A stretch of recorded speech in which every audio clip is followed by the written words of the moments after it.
سرگوشی کرتی گڑیا۔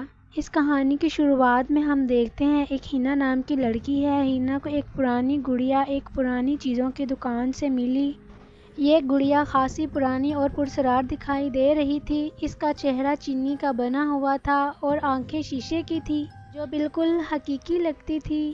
جب ہینا نے گڑیا کو خریدا تو اسے محسوس ہوا جیسے گڑیا کی آنکھیں مسلسل اس کا پیچھا کر رہی ہیں، لیکن وہ اسے نظر انداز کرتے ہوئے گڑیا کو اپنے کمرے کی الماری میں رکھ کر سو گئی۔ رات کو جب سب کچھ خاموش تھا، ہینا کو ہلکی سی سرگوشیاں سنائی دی۔ پہلے تو اس نے سوچا شاید اس کا وہم ہے، لیکن سرگوشیاں بڑھتی گئی۔ الماری کے قریب آئی جہاں اس نے گڑیا رکھی تھی۔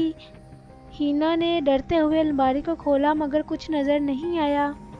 اس نے گڑیا کو دوبارہ سے دیکھا اور سوچا شاید وہ زیادہ ہی سوچ رہی ہے اور پھر سونے چلی گئی۔ لیکن ہر رات وہ سرگوشیاں دوبارہ شروع ہو جاتی اور زور پکڑ لیتی۔ وہ الفاظ کی شکل اختیار کر لیتی، میں تنہا ہوں، میں تنہا ہوں۔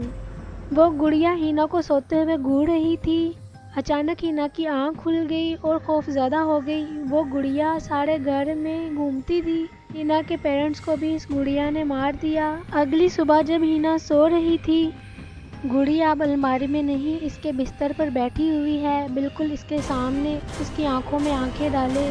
ہینا نے گھبرا کر چیخ ماری اور اس کا دل خوف سے بھر گیا۔ اگلے ہی لمحے میں وہ گڑیا غائب ہو گئی۔